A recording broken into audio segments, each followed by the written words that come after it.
पण आलंय ना तर सगळं डिटेल स्टार्ट व्हेनेवर ना. व्हिडिओ बंद करून टाक. पण आपला का व्हिडिओ बंद करायचा? व्हिडिओची काय गरज नाही. कोणी काय तुला तुला काय काय नाही काय शूटिंग करते? गरज नाही काही. व्हिडिओ कॉल तुला काय दाखवत.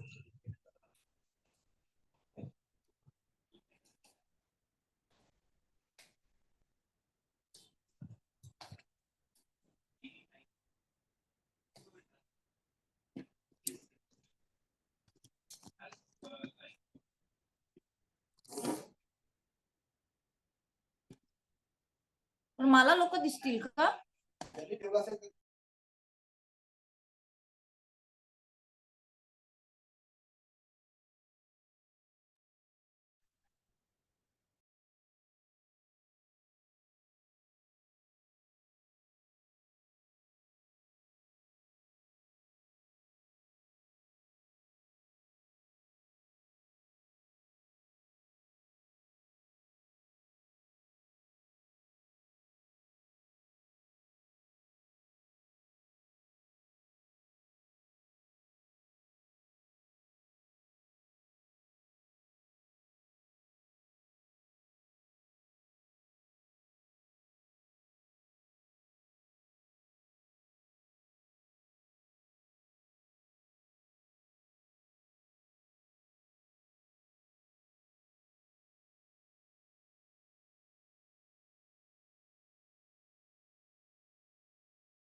Hi, everyone. We're just going to wait for a few minutes for everyone to join in. We'll start in a few minutes.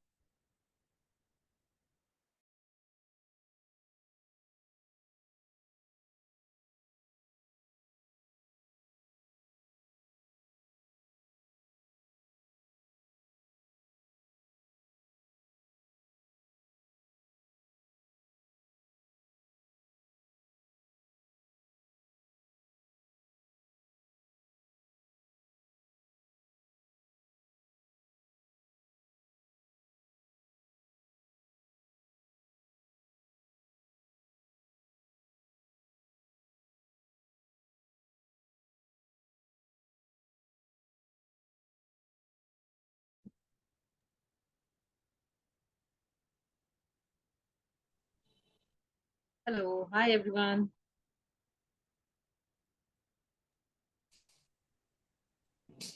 Hello, ma'am. I can see Nutan Khilari, Puru's mom, and Yes, Puru. yes, yes, I'm here. How come you are here today? Huh? Can you hear me? Yes, yes, I can hear you. Yeah. तुम्ही कसं काय join झाला? हा, पूर्ण सांगितलं ना, मी तो इथे ऑफिसला आहे ना. अच्छा अच्छा हा, अच्छा मग तो म्हणाला मम्मी तू जॉईन कर आणि ऐक काय काय सांगतायत ते. अच्छा कारण मला पुरू पण दिसतोय. अच्छा, दिसतोय, मग झालं असेल. हा. म्हणाला ट्राय करतो मी, बोलला. अच्छा अच्छा हरकत नाही पण ना, मी पण आजच join झाली तर. आजच मी पोस्ट टाकला की Puru is racing self supported so we will miss his crew this time.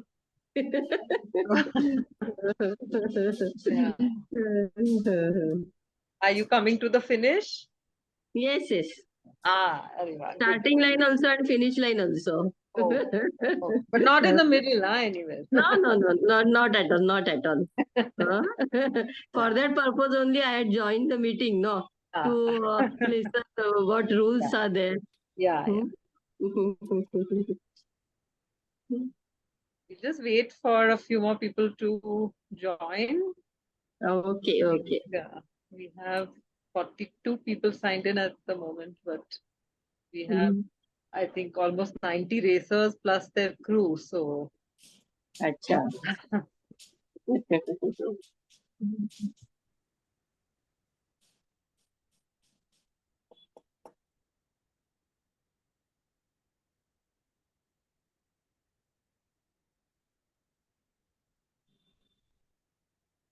hi, Mayank. I can see you here. Hi Divya, long time. Very long time. Good to have you racing with us again. I know. I'm coming to India after 4 years, so it'll be Really? great. Wow. Good job. Yeah. Good. I'm a little scared as well. I don't know how it's going to be in terms of traffic, but Oh, oh, how many weeks before DC do you reach? I'll be in India on 18th, but I'll land Pune on 22nd. Okay. So not much time to get used to the traffic before you. Yeah, I'll hardly get a day or two Yeah, to do a recce. yeah. Yeah. Yeah, traffic is there on this road. Now, Yeah. compared to like when you raced and now in this 5 years, especially on the Satara to Karat section, Yeah. it's quite a bit. So we will be advising some cautions for that section of the route for the racers with crew. Okay. Okay. Yeah. Yeah.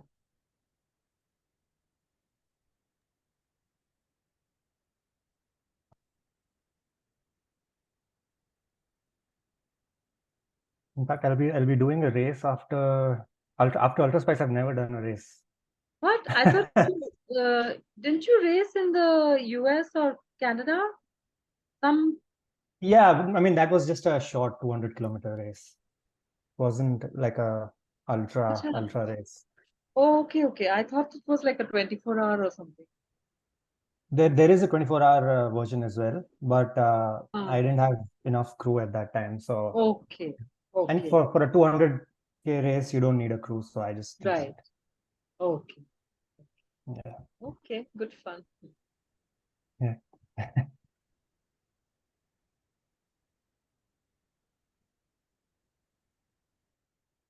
Ritvik, should we wait another 5 minutes or should we start? I think let's begin. More people will keep joining. Yeah. Okay. So what I was thinking is that I'll just start with the brief overview, especially for the new racers and crew. And then later you can get into the details of the route, this specific event, and then Q&A. Yeah.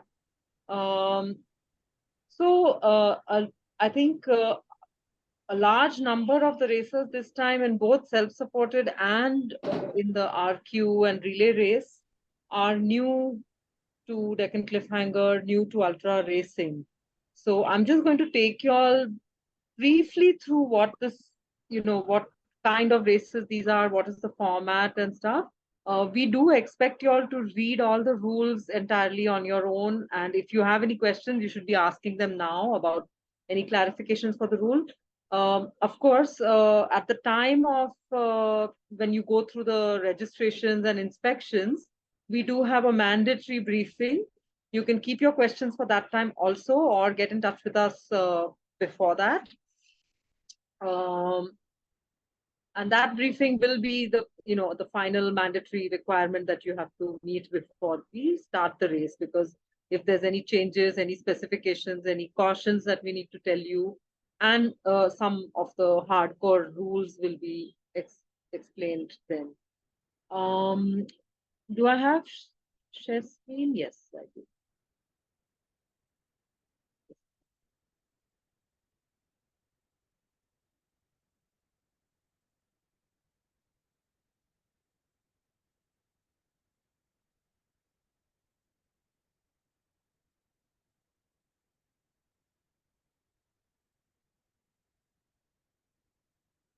Sorry, just give me a minute. Yeah.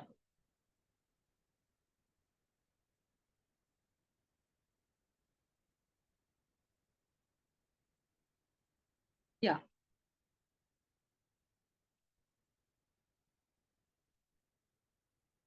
Yeah. Can everybody see now? Yes, it is. Yeah. Yeah, for me it is Oh, visible. all right. Okay. So just briefly introducing Inspire India to you. Inspire India has been conducting races since 2014. And the basic idea was for us to create international standard races in India and, provide a platform for Indian racers to excel, not just abroad, but in India itself, to raise the standard and the quality of. I mean, in 2014 there was nothing actually, so everything from there has been a raising of standard, and we stick to that. So just a little background about myself. I've been involved in setting up the cycling ecosystem of particularly long distance in India, starting with founding of Audax India, and then I shifted to, then I started Inspire India races, starting with Deccan Cliffhanger. Before that, I used to cycle also since 92.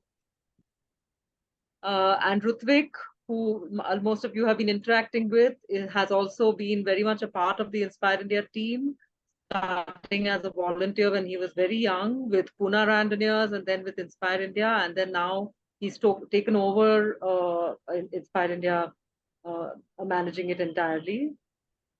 And he's crewed for RAM multiple times. So this is kind of the calendar that we have at the moment. These are the 3 races that we do. We hope every year that we will be able to introduce more races, but a lot of work and effort goes into putting them up. So let's see. It's a little slow off the ground, but I think Rutvik has got a couple of things lined up. So this is our calendar at the moment. We have the Great Himalayan, which we have done 5 editions. The Great Himalayan is the world's highest ultra race, which is conducted in August or early September at the latest. Then we have the Ultra Spice race, which is a long distance multi-day race, having distances of 1,200 and 1,750 kilometers. That takes place in January. Starts from Bogmalo, where Deccan Cliffhanger will end. And Deccan Cliffhanger, which is going to be the 10th edition this year, starts from Pune, ends in Goa. Each of these races has a very unique kind of a route, which comes with unique challenges. And briefly, we will be telling you about the Deccan Cliffhanger route and challenges. This race has, grown immensely. Very grateful to the entire community that has found this race to be as exciting as we hoped it was. And this sees about 450 people each year from all over the country. That's part of the excitement of the race. And I would warn you right now, while we go through this, to keep your excitement level down when you start the race. excitement just adds to your adrenaline and rush, and you don't want that in a long distance race. You want to be calm and do the long race as you need. So it's one of India's signature events, which has grown into a very well-recognized ramp qualifier. And we are very proud to say that we are, the Deccan Cliffhanger is the one that creates ramp finishers. All the solo racers have started their ultra racing journeys at Deccan Cliffhanger. Most of the people who have done relay team in Race Across America are also started their racing careers in ultra racing careers in Deccan Cliffhanger. So this briefly is the route. We start in Pune and finish in Goa. Part of the adventure and the fun of the Deccan Cliffhanger is that we actually, we follow the Sahyadri range. We climb up to Mahabaleshwar, which comes with its own challenge. Because when you reach the top of Mahabaleshwar, it's a little climatic change from the elevation of Pune. And you'll feel it. You'll be cold. Depending on what time of the day you're there, it can be cold, and it's a climate change for sure. And the interesting part of it is that when you descend from Mahabaleshwar to Satara, you will then experience a huge change in your body of now coming down onto the Deccan Plateau and being exposed to the heat through the day.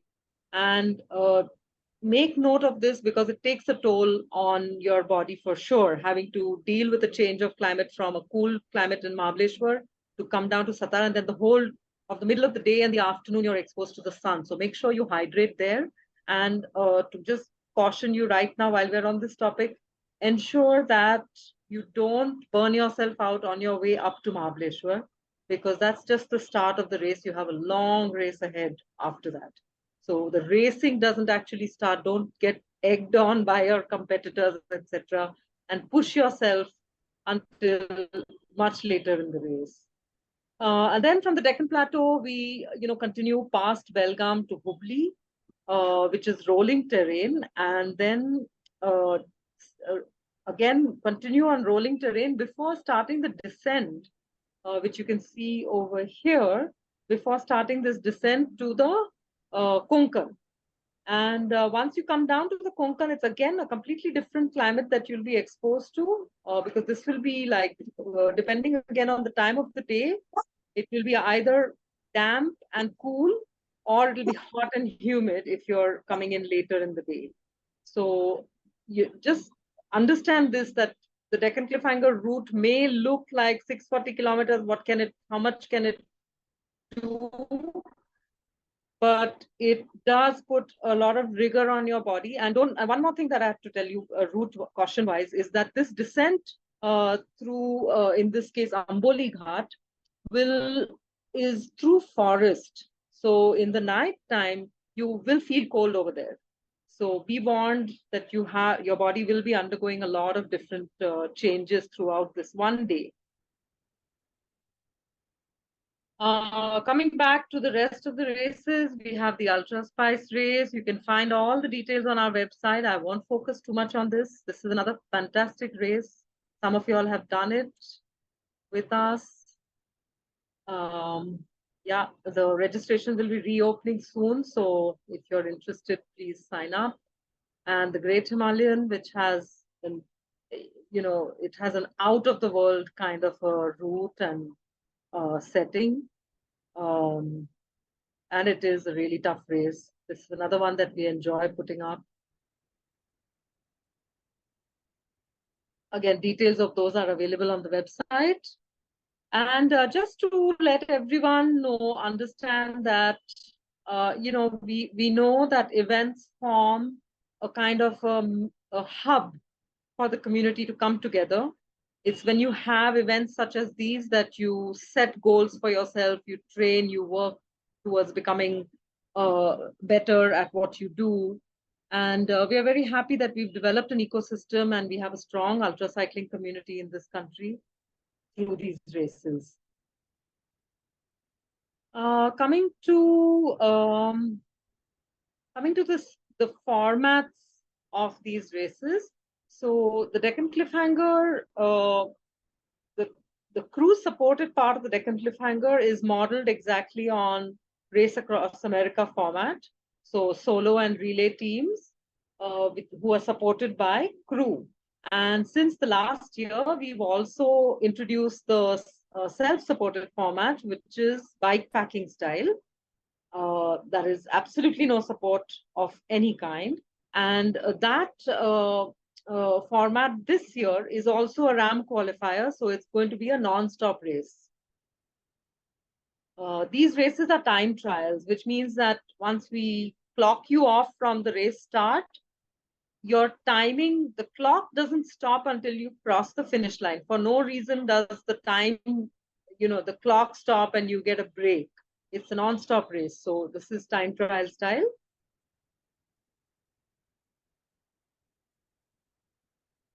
Now, just to, these are big races. Some of you have had experience of taking part in our own races, but for those who are very new to this, whether you're self-supported or can I still be heard? I'm getting a, yeah. So self-supported or crew-supported, just understand that by the time you reach the race start point, a lot of work has to have gone in this before pre-race, so that when you reach the start line, you're actually in a position to start and, most importantly, to finish. So your finishing successfully depends really on how much work you put in during the pre-race stage. So this will, of course, be slightly different for people who are with crew, because then the crew needs to get involved in training and being more efficient. And because the main difference is that the racers with crew get a lot less time than the racers who are self-supported. Obviously, if you've got people supporting you and all your work is, all your stuff is being provided, you do get much less time to finish the race. So your crew better not be, delaying you in any way. The crew should be acting to make you faster. And for the self-supported, all these things need to be done by you and kept ready, whether it's your equipment, what you're packing on your bike, everything needs to be prepared well before you reach the start line. So briefly, how you approach doing things, doing these races successfully is that you focus on preparation and planning. And preparation will be a lot of gathering of your, relevant resources that you need. So training, obviously, all of you are already doing. Your gear, for the most part, all your gear would be already in place. So in this one, I'll touch on the crewing aspect a little bit. And then, of course, you have to get your vehicles and all your other stuff together before the race starts. And when we talk about planning, planning is how you're going to put all this together to, perform your activity. So in that, I'll talk briefly about how you should be developing your race plan. Other than that, come up with your strategy for the race, and doing your logistics is basically that's up. You guys can manage that, of course. So for the crewed racers, please don't neglect the crew role in your race. Relay teams and solo racers who have a crew, the crew role is essential for your success, and they can make or break your race also. Crew which is doing things inefficiently or wasting time for you, or not following the rules, and you get a penalty because your crew didn't know the rules or did something. You can lose races because the crew wasn't trained. So for those of you who are racing with a crew, please make sure that you recruit your crew in a way and make sure that they are trained enough to be able to work for you, not against you. So in the case of crewed racers, the roles become very separate. The riders will be riding and doing pretty much nothing else. They have to focus only on their ride, while the crew will do everything else, looking after physical, psychological needs, motivational, whatever is required, and physical in terms of hydration, nutrition, looking after the inventory, bike maintenance, driving, navigation, etc. And for the self-supported racers, you'll be doing everything, all of this yourself. Self-motivation also. I think it's a little simpler. In some ways, it's almost simpler for the self-supported guys. So for your crew, when you're recruiting your crew, just keep this in mind. Just to let everybody know, I'm not going into each of these in too much detail because all these seminars have been recorded and are up on our YouTube channel. You can go through them in detail. We'll share the link with you. Or I think Rutvik must have already shared it on the email. But yeah, do go through that. Everything is out there. So some of the characteristics that you want in your crew is that you want people which have characteristics that can help you work, that will work for you, like I said, not against you. So avoid people who are hostile, aggressive, people who are lazy or negative attitude, people with medical conditions. Ask your crew to please declare to you if they have any medical conditions. You don't want any surprises during the race. And and look for the positive characteristics, the proactive people who are, ready to be uncomfortable for you and not complain about it and can function without sleep. Some of the crew tasks that they will be doing will be pre-race preparation. And then, of course, once the race starts, driving, navigating, communication, managing data metrics, managing your nutrition, social media if required, physio, massage, bike mechanics. And of course, these roles will overlap. It's not like you'll have separate people for each of these. Pre-race prep, all the inspections, bike inspections, vehicle inspections, seriously recommend all the racers, especially the solo racers, don't take an active role in this. Let your crew manage this while you sit, in the shade and hydrate yourself. So yeah, drive, navigate, and communicate. These are like constant requirements in the car. So managing data, it's a very good idea for racers, someone in the crew to maybe the person in the navigation seat or the person who's doing rider care in the back can keep a record of what's going on, what distance has been traveled, what has been eaten, what has been drunk, what is, outcome. Because if you're planning to do other races, longer races, or tougher races later, this data becomes very important for you to understand what went right or what went wrong during your race itself.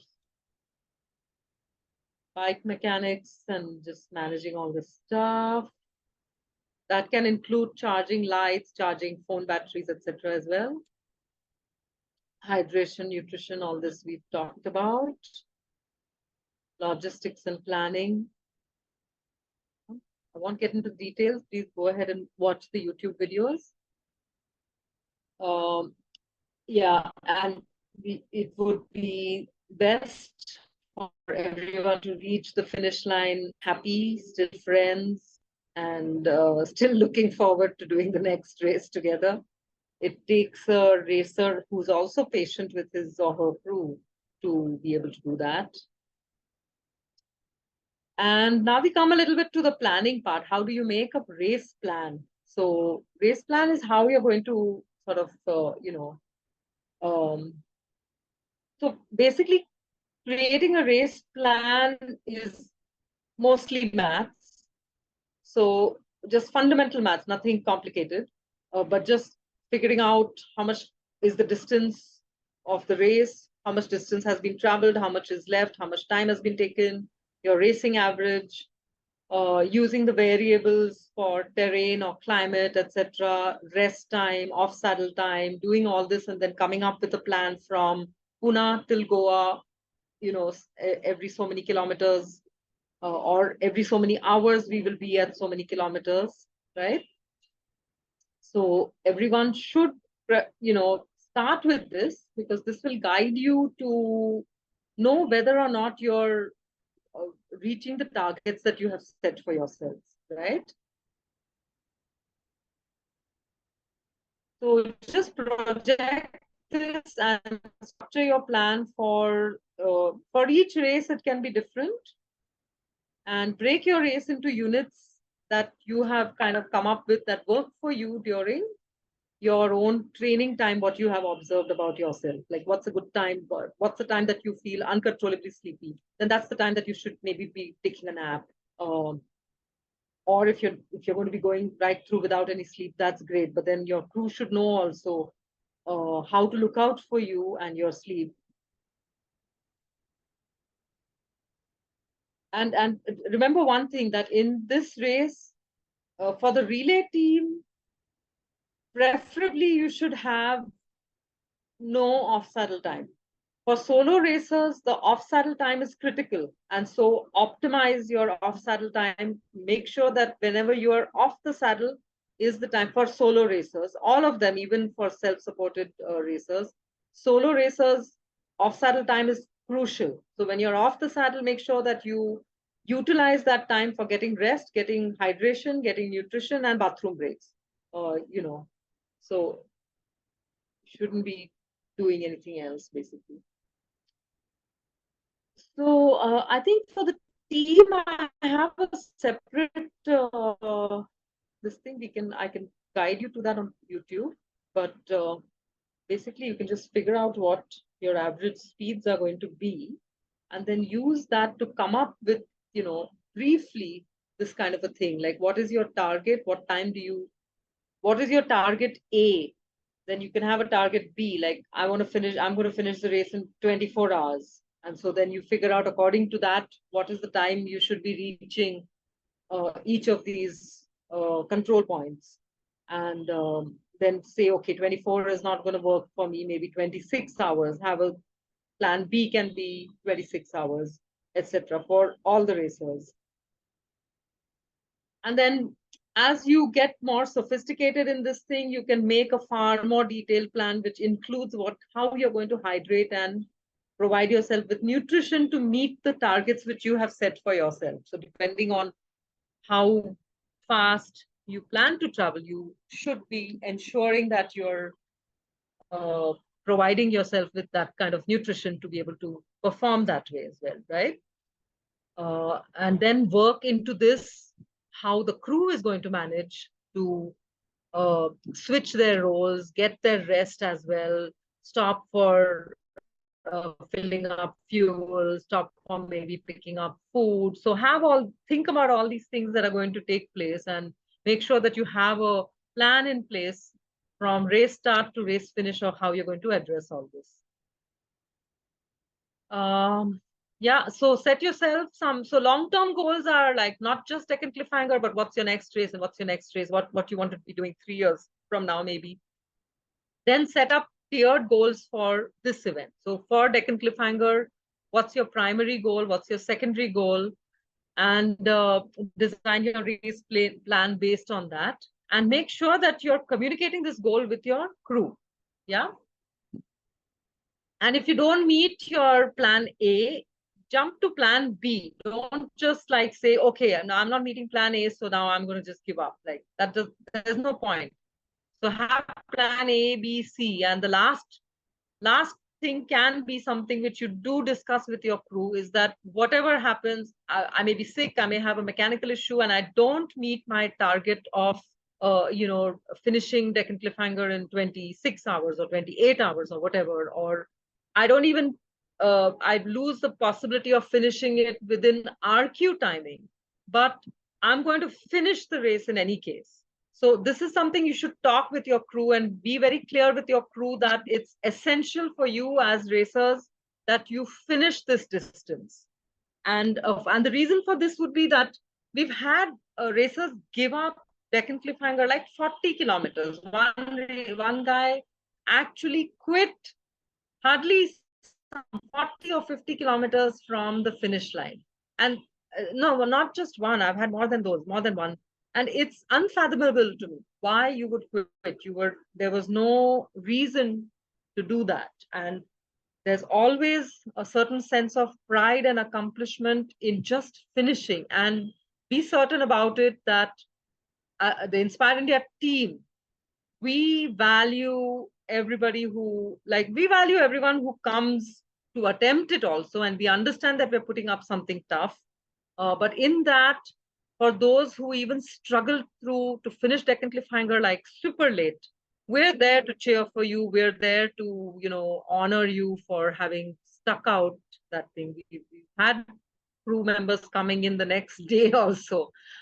We don't recommend it, but if that's how you feel about like meeting your goal, then just make sure that you communicate to the crew that if I'm able to still keep cycling, just stay with me. Like, don't be in a rush to get to Goa and say, hey, you know what, let's just put your bike on the thing and go now and finish. Abhi ho gaya, khatam ho gaya, rehne do, time gaya, all that kind of thing. Talk about this with the crew beforehand and let them know that they should stick with you to make you finish. If there is no issues, if there's no health issue, if there's no other concerns, let them stick it out with you till the finish line.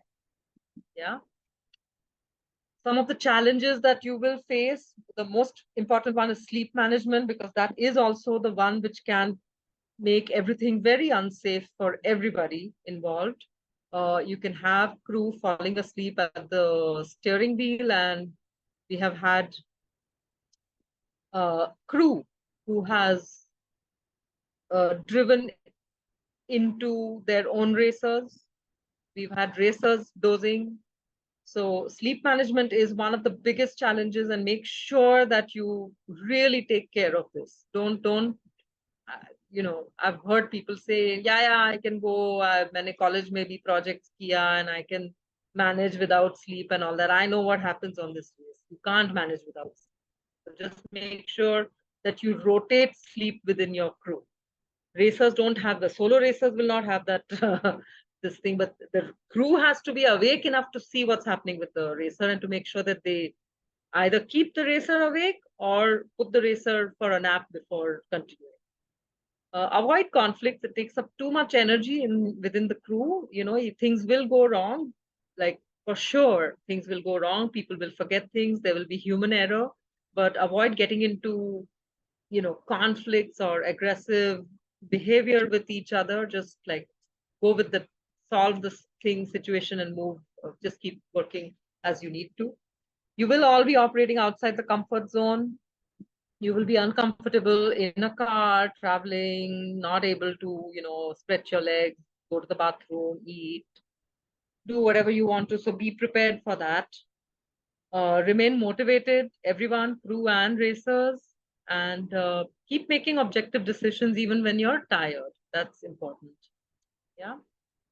And just to help you all, there's some tools that you can create so that you stay, focused on what needs to be done. And one of them is making checklists and protocol for what you need to do every time there's a transition. So if the relay racers are changing, have a protocol of what all needs to be done by the crew every time this thing changes, in the sense that simple things like some person in the crew, in the protocol, there should be one person who is assigned the duty to make sure nothing has been left outside the car. Or even with a solo racer, you change the bikes or put on some lights or something, and or remove the lights in the morning and just put the light somewhere on the side, on the katta, or helmet has the relay racers have changed and one bike has been kept somewhere, some wheel, anything. It could be for a mechanical issue, wheel has been taken out, some tools have been taken out and kept away. Some person in the crew before driving off needs to go around and make sure everything has been picked up. Otherwise, you leave critical stuff behind. I have been on Race Across America on the second control point. It was the second control point in a 5,000-kilometer race. And some relay team crew, I was at that control point as an official, and we saw one bike parked on the other side of the pavement. And 3 hours later, that bike is still parked there. And then we knew that somebody had left the damn bike behind. So crew had actually just forgotten a bike. And this happens with mobile phones, every single race, your mobile phones, bike lights, all kinds of stuff. So having some kind of a checklist, having protocols, will help you to avoid these, if not entirely, at least to reduce the possibility. Yeah. And yeah, before making decisions, preferably gather information. This is a good thing for life. All right. Yeah, I'm going to stop the share. I'm going to quickly go through I have two more for this thing one is for the self-supported. Yeah. And for team. So I'll just open up the self-supported one and then yeah, Rutvik, we're good for time, etc.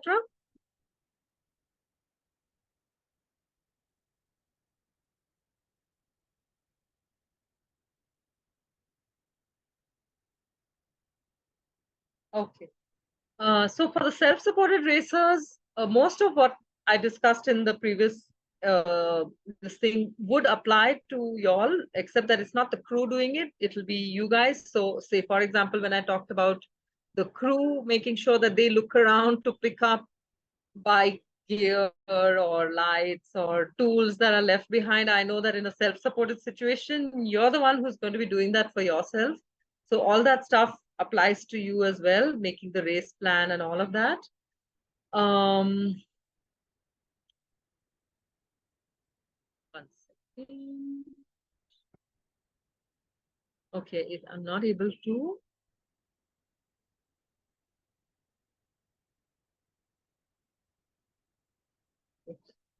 Sorry, I'm not able to. Here. Yeah. But with the self-supported, I'm just going to go through a few points which are particular for y'all to keep in mind. One is that the traffic law, I mean, the traffic rules actually apply to everybody.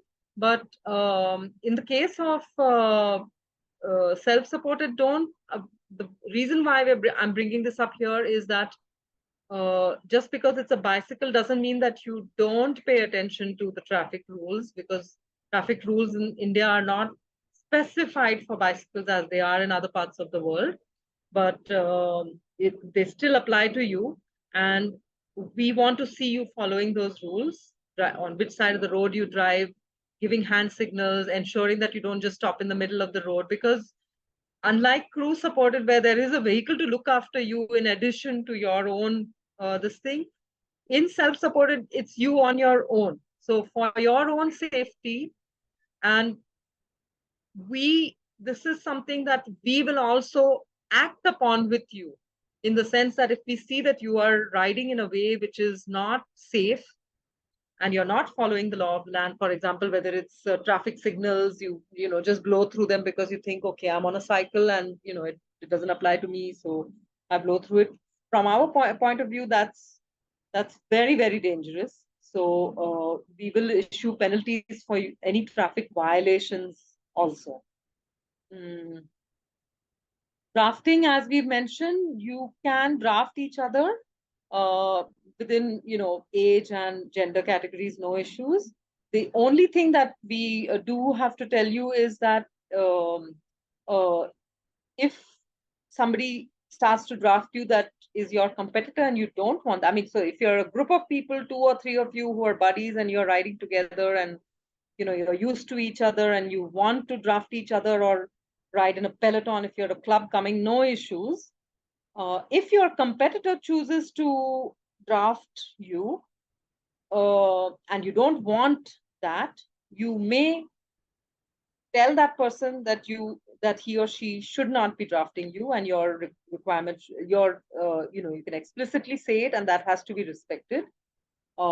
If that person doesn't listen, you may also record a complaint with the race committee and let us know, and we will issue a warning to the other racer not to draft.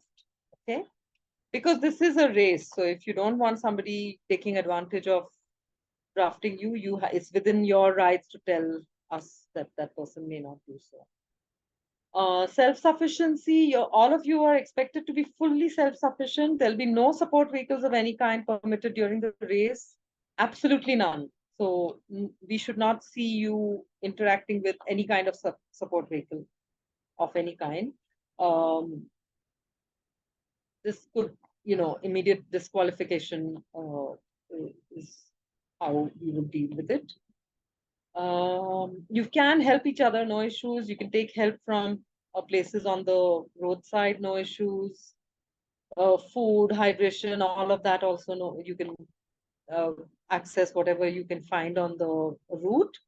Please make sure that you make good all payments along the way. We shouldn't get any reports later on that somebody didn't pay or something like that. Don't have any other nuisance kind of interactions with vendors or any other people on the way, please.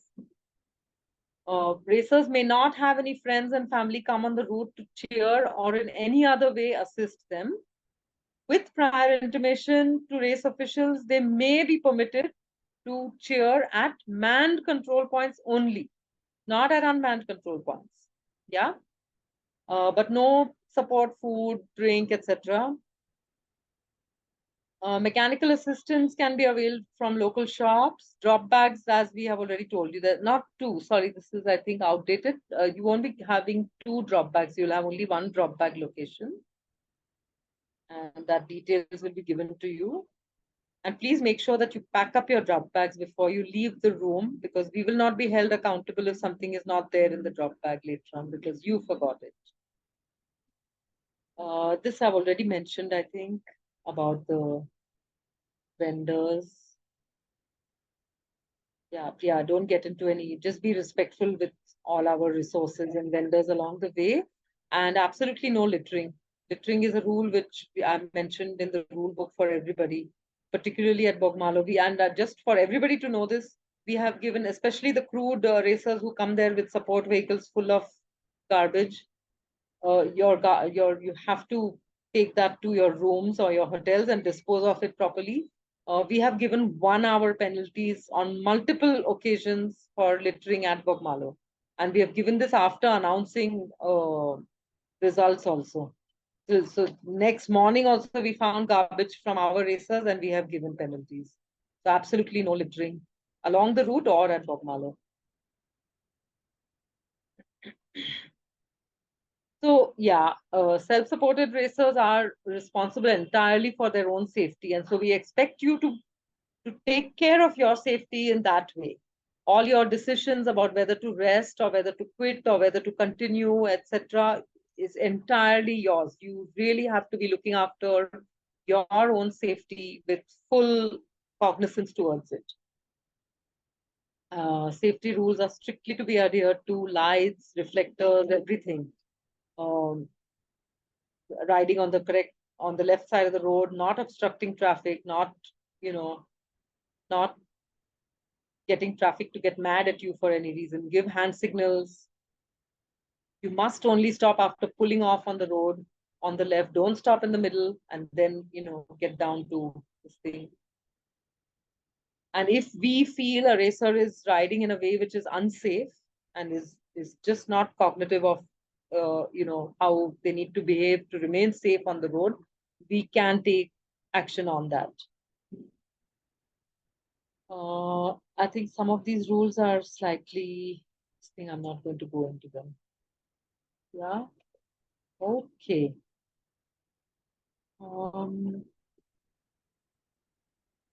Yeah, there's some question answers in this thing. I think what I'll do is we'll do Q&A at the end of the session. Let Rutvik go into the route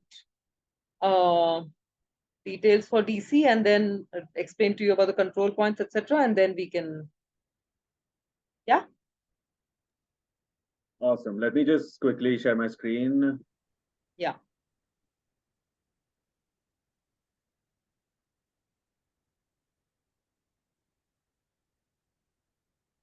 Yep. Is it visible?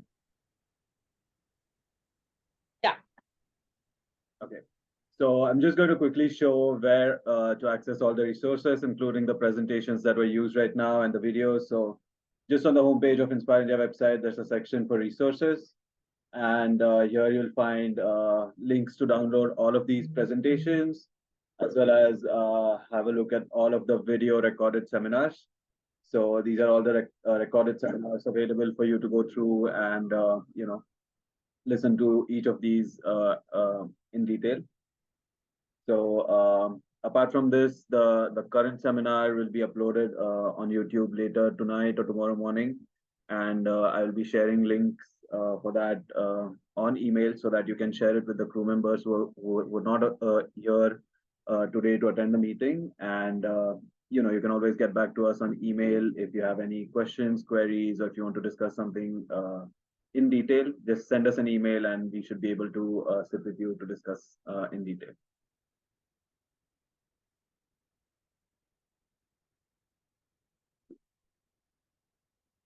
So the route for Deccan Cliffhanger 10th edition has been finalized.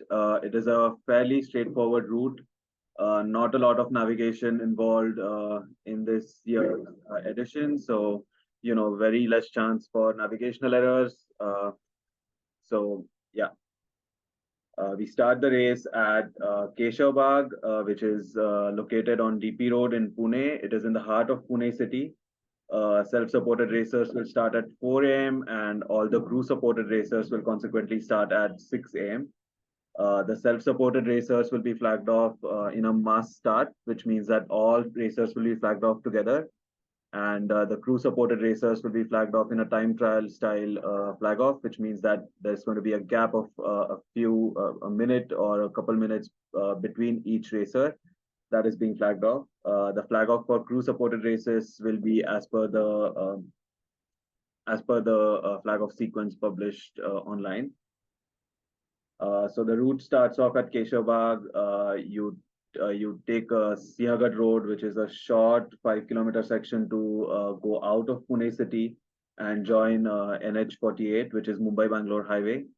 Once you join NH48, you take a left turn and quickly merge onto the highway, and you start a nice climb all the way up to Kathraj Tunnel, which is a tunnel just around 15 kilometers out of Pune city.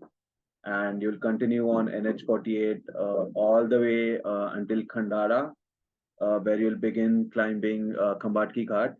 Khambatki Ghat is a short, steep climb right at around 60 kilometers from the start. And a quick descent will then bring you back down on the elevation. And immediately after you descend Khandala Ghat or Khambatki Ghat, racers will take a right turn at Vai Fata to go towards Panchgani and Mahabaleshwar. At this point, the crew-supported racers may only take one support vehicle with them. So all other support vehicles for crew-supported racers must stay on NH48, where the route will rejoin again in Satara. So just make sure that only one support vehicle per crew-supported racer goes into Vai and Panchgani. Just past Vai at around 80 kilometers, the racers will start climbing Pasarni Ghat, which is a nice elevation gain through a winding section, and come into the hilltop town of Panchgani and carry on with rolling terrain into Mahabaleshwar. The section between Panchgani and Mahabaleshwar has a few bad patches, but most of these bad patches are on uphills, so racers are going to be fairly slow and they are quite easy to tackle. Not a lot of anything to worry about there. The second control point after the start is going to be in Mahabaleshwar, just before Venna Lake. At Mahabaleshwar control, the racers will just continue on the route and in a few kilometers turn left to go down Medha Ghat, which is a nice 4-lane ghat section with good road surface, to descend into Medha village and then carry on rolling terrain to come into Satara city. We bypass Satara city and join NH48 again to go south towards Belgaum. This is the point where all additional support vehicles for crew supported racers can start giving support to their racers. And there's quite a few parking lots for hotels and dhabas. And there's a big wide service lane on this section, which will allow the additional support vehicles to wait for the racers to come down Medha and rejoin in Satara. So, you could space out over here on this section on the service road and wait out for your racers to come back on the road. There's also a few petrol pumps on this section, so you can utilize those for services such as toilets and filling up fuel at this section. And the race then continues straight into Umbraj and Karad. There's a critical point in Karad where there used to be a flyover to go over Karad city, which is now dismantled, meaning that there's going to be some traffic affecting the race.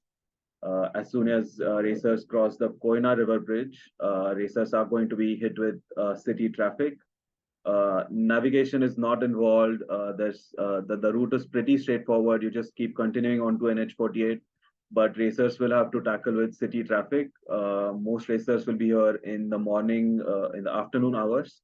So we expect there to be a good amount of traffic blocking some sections of this route while you tackle the city. There is a good chance that crew-supported racers will be separated by their support vehicles. There's a chance that support vehicles will get backed up in Karad city. So make sure that the crew-supported racers are being supported well before Karad, and they have enough supplies that they can utilize for the next 35, 40, maybe 45 minutes until their support vehicles are available again to support them. There is an unmanned control point in Karad where racers will have to send a WhatsApp message to a dedicated phone number. The protocol for sending the message and everything will be shared on the WhatsApp group. So you just copy paste the message and send it on the number that's been asked. And that's pretty much it about the unmanned control point. And you just keep going on to NH48 southwards into Kolhapur, where you bypass Kolhapur city on your right and come on to the next control point, which is Kagal. So the control point in Kagal is at Ashoka Hotel, where there's going to be drop bags for all the self-supported racers. So the self-supported racers must exit the highway and come down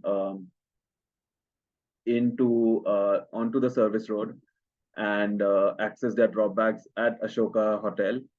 And after they're done using their drop bags, they just continue onto the service road and rejoin NH48 to go south towards Belgaum. The crew supported racers, the solo crew supported racers and relay teams, the racers can continue onto NH48. They do not need to come down onto the service road, so they can just keep going on the highway all along and do not come onto the service road. The only condition for this is that their crew members must be on the service road and waiting with the officials with the racer card to be stamped and signed. So just make sure that the crew vehicles arrive at the control point before the racers arrive if it is daytime, and make sure that your passage of the racer is being recorded. If it is nighttime, then the racers will have to come down onto the service road and get their cards stamped. We will give detailed instructions about this, about the control point reporting standard in the WhatsApp group that we are about to create in the next week.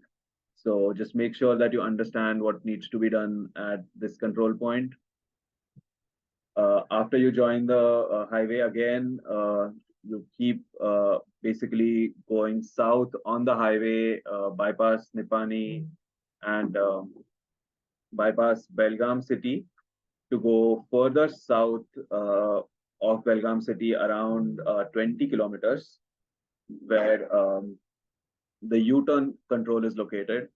So just before MK Hubli, there's an exit to go onto the service road, and racers will turn around under the flyover in MK Hubli where the control point will be located at the Indian Oil petrol pump, which will be right in front of you as you take the U-turn.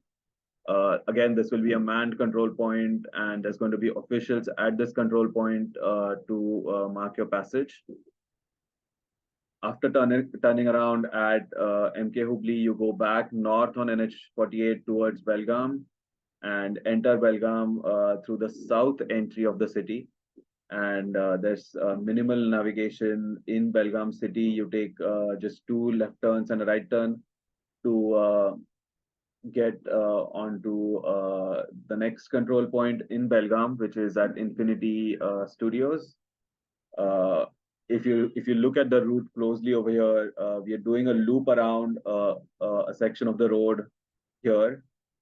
There's absolutely unsafe section on this route where there is no pavement, there is no road, and there's a big drop from the pavement onto mud.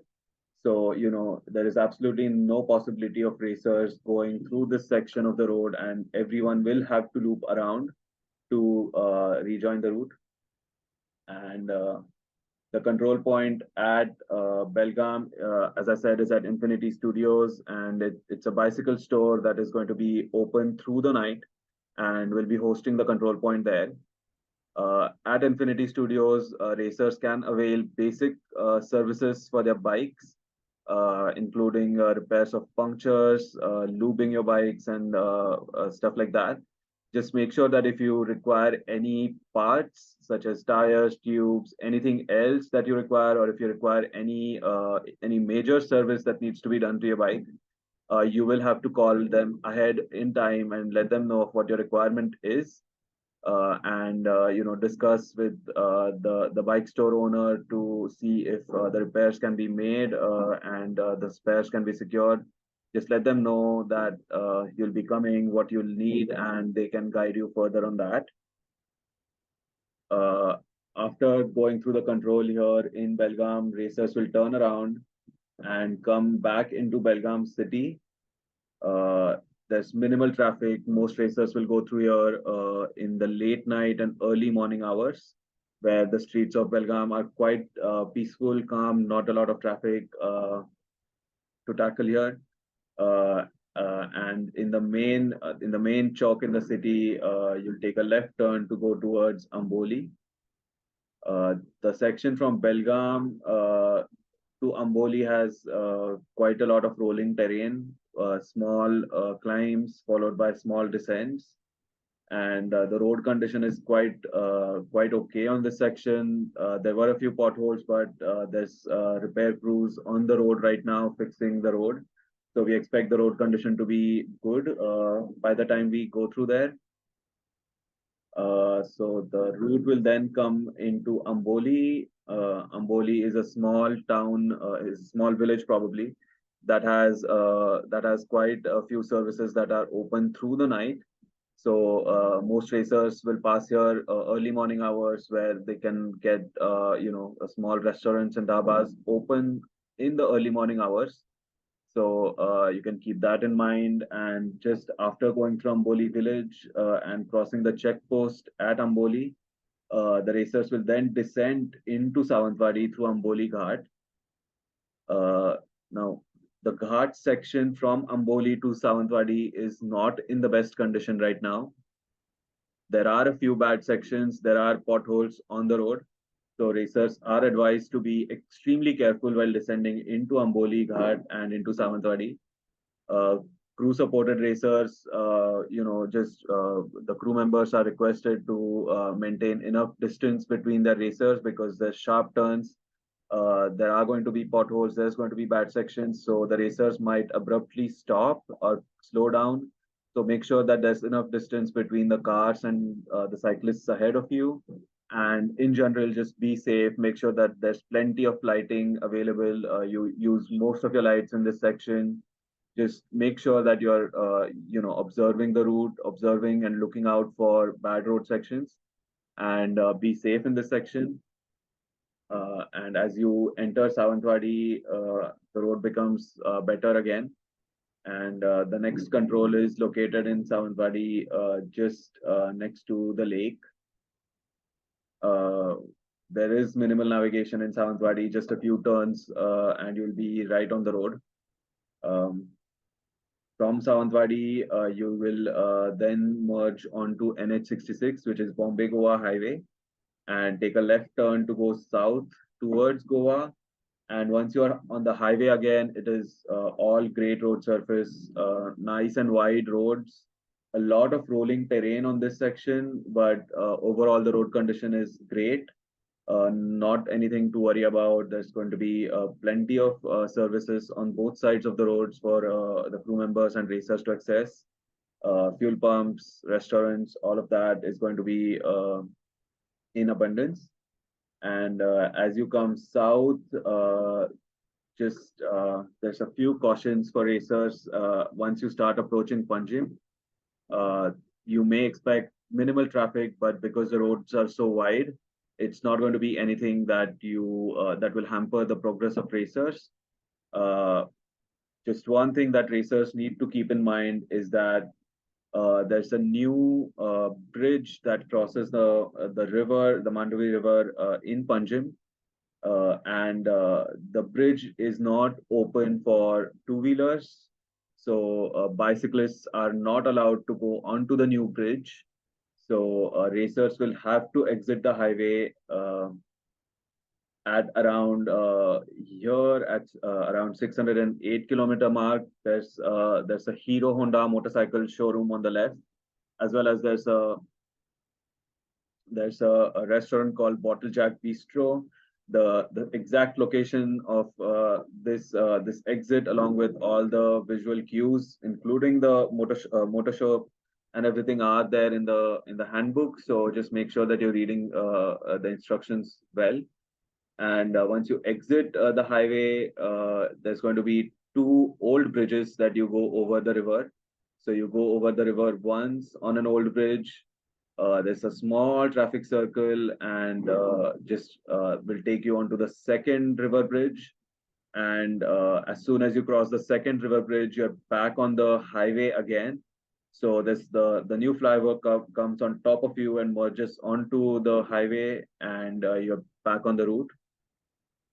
And you basically just keep going south all the way until you come into Verna Industrial Estate, where you'll take the right turn to go towards Goa International Airport and merge onto the airport road.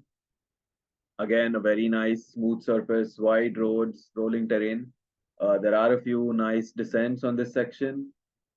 And just as you approach the airport in Chikalim, you'll take a left turn to go towards Bogmalo Beach. And the road again, just two small climbs and a nice descent into Bogmalo Beach, which is a tiny village that hosts the finish line. And just minimal navigation, a few turns, and you'll be at the finish line at John Siegel restaurant, which is the last control point for all racers. Now, the road condition for the most part is good. It's average. It's not the best roads at the moment. The roads from Satara to Kolhapur have multiple diversions. There's road construction going on even past Kolhapur into Nipani, where there's multiple diversions that take you off the highway. But the diversions are safe. The road surface on the service roads is great. It is newly paved road. So, the road condition will just support you to go, at nice racing speeds. Just be aware that you're going to be tackling these diversions at quite a few instances through the whole national highway section from Satara to well past Nipani. And there's going to be road construction crew on the road day in, day out. So expect there to be dust in the air, and it might affect your racing in this section. But apart from that, the road conditions are pretty good from Pune to Mahabaleshwar and into Satara. Now, the list of control points. Sorry to interrupt. Just one Yeah. caution over there is that the racers with crew should be prepared for getting separated from their Yes. crew at any point. So- And so the racers should just make sure that they keep water, their basic mechanical gear in case the car gets stuck. And this is at Karad, Karad. right? We were Yes, warned that Karad. Karad. Yeah. So that is the only section where there's a chance that racers and cars might get separated in the traffic. But apart from that, racers, for all the crew supported racers, the crew will be able to follow their racers closely through the diversions. They're quite wide. The entry and the exit for each of the diversions are also quite wide. So it is absolutely possible for crew members to directly follow their racers at all times. The list of control points for both the crew supported racers and the self supported racers is at the very end of the rule book. The list has been published and there's a close of control timing for each of the control. So make sure that you're reaching the control with plenty of time in hand before the control point closes to validate a RAM qualifying finish. The officials will be at the control points until the control point closes.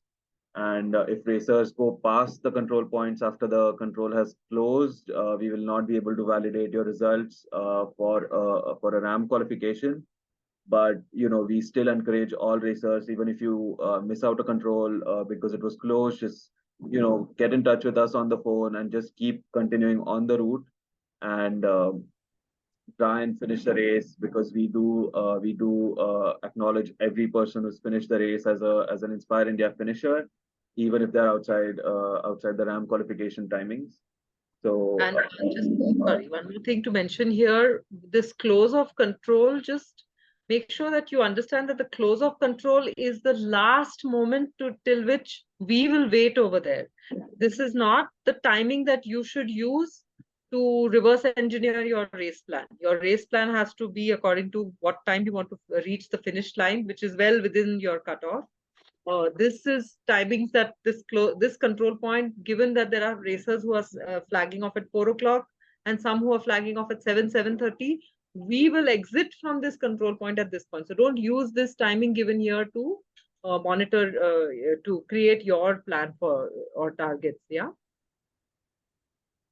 So that is pretty much it on terms of the route. Is there any questions regarding the route? Is there any questions regarding navigation? Anything of that sorts? Yeah. Yes. Hi, Kishore. Hi. Actually, I just want to know, in the night, the support vehicle has to follow the racer.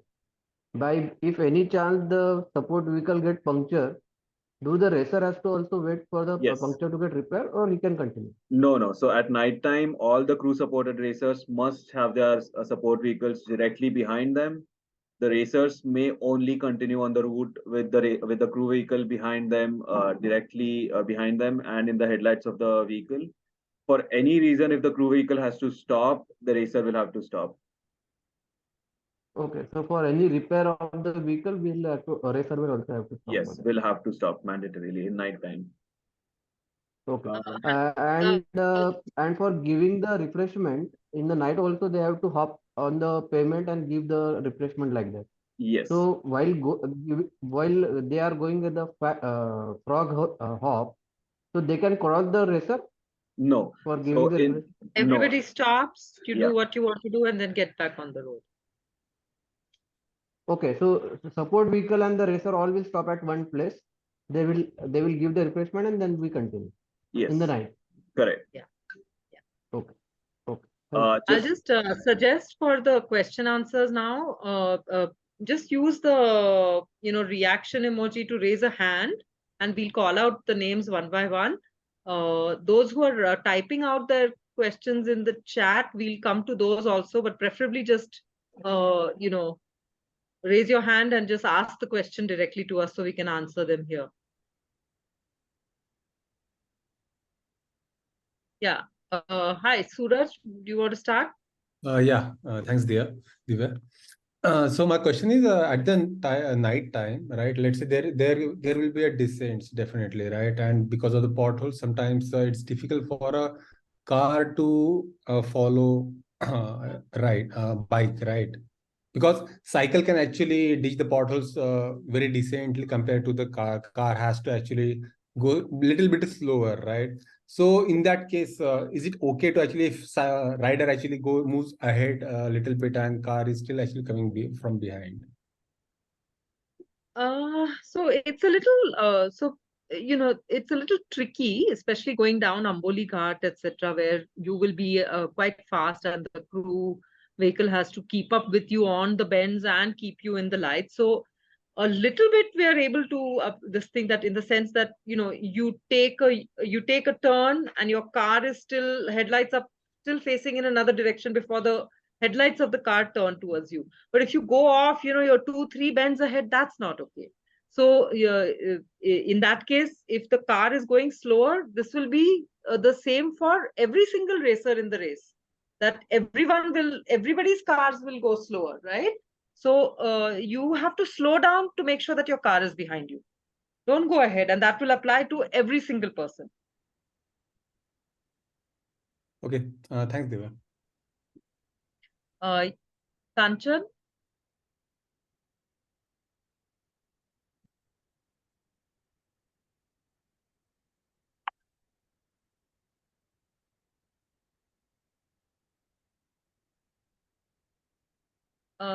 Okay. Onkar? Onkar, would you like to go ahead with? Yes. So during the daytime, the crew members can go ahead and at the control points and take the stamps of the control point officials. But during nighttime, it won't be allowed, right? Or is it some relaxation for the control points? Do you have one car or two? One. So then, no, your car you will have to be in the lights of your car. So obviously they can't go ahead of you in the night time. And in the daytime also, it will be signed and stamped only when you actually pass the control point. Yeah, but the car can wait ahead and capture. Car can go ahead and wait. Yeah. Okay. Yeah. Thanks. Prakash? Hi, ma'am. If I'm using two cars, if the second car is going to join us from Kolhapur, can it be done? How is the checking of the car going to take place? So for this, just call me tomorrow morning. Just send an email with all the details, and I will discuss with you the options that we have for something like this to happen. Okay, fine. Yeah. Thank you. Deepak? Yeah. Hi, I have two questions. Hello, I'm audible? Yeah. Yes. One question is, even during the day, we are not supposed to handle anything, hydration or anything, while we are on the go as well as the cyclist is on the go. Correct. Right? Yeah. We'll have to leapfrog and then hand over while we are standing and he's moving. Right. Only stationary handoff as it's called. So the the racers should not have any kind of physical contact with a moving vehicle. Yeah. Not because in your own PPT, I saw the other way, the moving car, and that's why the question. And another question is, in your text you have written that any racer crew witnessing a cheating or rule infraction and not reporting it to race officials immediately will lead to witnesses being held complicit in the act itself. So, is this that strict, or we can let go? Let go what? Somebody cheating? Yeah. Somebody else cheating. Well, let everybody cheat then. No, means if there is gross violation, agreed. But we are onto ourselves, so we are not concerned about what others are doing. Well, so here's the thing that either you decide that the quality of the race has to be maintained, then all the kachra has to go out. No. No. I'm talking about gross violations. So everybody will throw a little bit kachra and do a little bit every gross violation could be a few minutes of advantage to somebody. So even if it is something that doesn't seem to be cheating per se, say for example at the toll booth in the night time, the cyclists will obviously pass through, and the racers at the back, or this is at around 6 p.m. or in morning hours, and the cyclist thinks, "Kya hai? What's the big deal if I just go and my car will catch up with me now? मैं थोड़ी मरने वाला हूँ, तुम मरने नहीं वाले हो." मगर if you do it and your competitor doesn't do it, if your competitor follows our rules the way we expect everybody to follow them and stands honestly on the side of the road, who is the loser? Who is the loser? Who is the loser here? The one who loses here is the one who is being honest and following the rules to a T.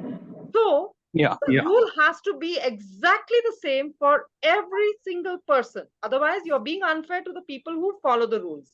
So this goes for all violations, even if it is littering. You see somebody throw a plastic bottle or a wrapper or something out there. Why should they do it? You're not doing it. Why should someone else do it? Now everybody does it. It's going to be a whole lot of kachra. So it's not just for gross violations. If you see here's the thing. You're not in this to police each other, but at the same time, you do want to be engaged in making sure that the race is run clean and healthy. Right? Exactly. Because it can't be left alone to the officials team, because we don't have eyes on every single racer every moment of the time. But you all That's not possible. That's not possible. Right. So that's not possible. Just so without getting into a conflict or an aggressive kind of an interaction, we're not asking for that. We're not asking you to police each other. But if you see somebody doing something wrong, or you may even have a doubt whether or not that person's action is actually a violation or not, just report it to us with a photograph or a video or something, where we can then go and check what's going on, right? And why it's also important is that we've had many instances, like fewer at Deccan Cliffhanger now, because we have made this rule and we do ask racers to do this. But in the initial years, we have had occasions where people have seen somebody else doing something, not said a word to us. Race finishes. 2 days later, they go on Facebook. So it's like that shouldn't happen. That shouldn't I have no respect for that at all. So agreed. Thank you. Yeah, thanks. Yogesh? Hello, yes, hi. I have a few questions, around 3 questions. And the first one is about the direct follow at night, which stipulates that I have to be in the headlights of my crew vehicle. What about any traffic jams? I mean, I have to be in my crew's vehicle's headlight all the time if I'm in a traffic jam? I mean, I can just move ahead and then. Tonight, it's unlikely on this route you'll have any kind of a traffic jam situation, so you wouldn't need to worry about it. But there would be something like, say, do we have any, Rutvik, do we have any railway crossings on this route? No. So there's absolutely no chance that there's going to be a traffic jam at in the nighttime hours. So but I mean, this is what happened. I mean, I was just there like last Saturday, and we were stuck, and that's when the question came. Yeah, like we got stuck just after Kagal, especially when those Kagal MIDC vehicles, they start entering highway, and there's always a big traffic jam there. Yeah, so if the car gets stuck, you'll have to wait with the car. So and that's the question. I mean, with the car, or I can just move ahead of the traffic jam and then wait. No, you can't move ahead. Before nighttime rules, you can move ahead. After nighttime rules, you can't. Okay, all right. The second question I have, I think you may have cleared it some time ago, is about the stationary handoffs at night. The stationary handoffs, the crew doesn't actually have to get out of the vehicle for the handoffs. Like they can, we both are stationary, the rider and the vehicle, but they can hand off the things from the window directly, or they have to get out of the. No, so it has to be a pedestrian handoff, which means that the crew members have to be standing on the ground because Okay. we don't want to deal with a situation where said, oh, my car was almost stopped. Oh, we were just moving ahead. We don't want to deal with that. So the crew members' feet have to be on the ground if they're passing on something to you. All right? Okay. Yeah. All right. Yeah. Yeah. Thank you. Yeah. Mandeep? Yeah, hi Divya. Hi. My question is on the navigation map. So now we have Google Maps, where it tells us if we have to take a left or a right. It guides us on the navigation. For this GPX map that you have shared, is there any app on which we can download and then that will guide us? Okay, now you have to take a left or right. Yeah, so there's an app called GPX Viewer. I'll share a link with you on an email. But just keep in mind that GPX Viewer does not give you turn-by-turn navigation. So, you'll have to keep looking at your current location and it will show you a route that is marked. So you can use that. But if you want turn-by-turn navigation, you can always download Ride with GPS or Strava and get a paid version of these apps that will then give you turn-by-turn navigation. Okay. Yeah. All right. Perfect. Kanchan, do you Yeah, want to ask your hi. question? Yes. Yeah. Yes, I have about a couple of questions. If I'm offered, now I'm doing the self-supported solo. So if I'm offered help from a crew-supported car, am I allowed to? No. Okay. Will water be available at the CPs? Water is available all along the route. Okay. So we don't actually provide food or water or promise the self-supported racers that we are going to provide anything. So Okay. yeah, Okay. so on the control points, some of the control points are at restaurants, etc. There you'll get, but say for example, The U-turn control. So U-turn U-turn. control Right, point right. has nothing, and that's in the middle of the night. So you Right. need to this thing yourself beforehand. Okay. And through the night, if I ride behind the self-supported vehicle, is that okay for safety? If I feel the need, am I allowed to be around them with the crew supported Oh, at night? I'm saying. With no, so the crew supported racers are not allowed to race with other people. So it'll be against the rules for them. Oh, So okay. Okay. Okay. you can be with anyone within your self-supported category itself, with other self-supported racers, with the bicycles. Okay. Okay. Yeah. That's about it. Thank you. Yeah. Rohan? Yes, good evening. I have one question. Question is related to navigation. Would there be any direction markings on route pointing towards the diversions that may be needed to be taken? No. Okay. Thanks. Pradyot? Good evening. I have one question. At Amboli Ghat, the road conditions are not good. Will you recommend us hybrid instead of road bike? Are you racing crewed or without crew? With crew. With crew. So yeah, you could keep a mountain bike or a hybrid as your secondary bike for bad sections. But I don't know if it's that bad that it requires something. Rutvik, you can answer. no. So it's not a requirement at all. It is totally rideable on a road bike.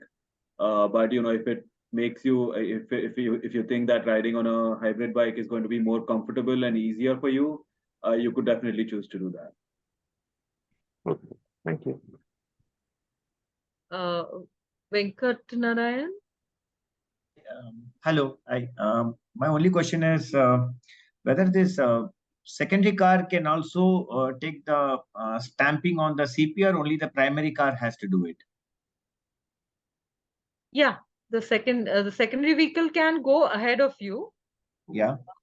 And wait at the control point with the card and take the stamp at that point also. Okay, thank you. Because I don't want to stop the primary car. It keeps going. That's the reason I was just asking. Yeah, so just make sure you keep track of the card. yeah, I was just about to get to that. So people who are thinking of doing this with multiple cars, just keep in mind in which car the racer card is. If you're going to be switching the racer cards between vehicles at different sections, just be extremely aware of your racer card, because if you lose your racer card, we will not be able to validate a finish. So just keep that in mind. Just be aware of where the racer card is at all times. Thank you. Because Thanks a lot. for example, when you go up to Mahabaleshwar, the Mahabaleshwar control point, the secondary cars are not allowed. Secondary cars have to go from Y straight. So if your racer card is in the secondary vehicle when you do that, so at some point after the Mahabaleshwar control, then you'll have to hand over to the second. So just somebody has to be on top of that. Then, yeah. Yeah, understood. Thank you. Vishal.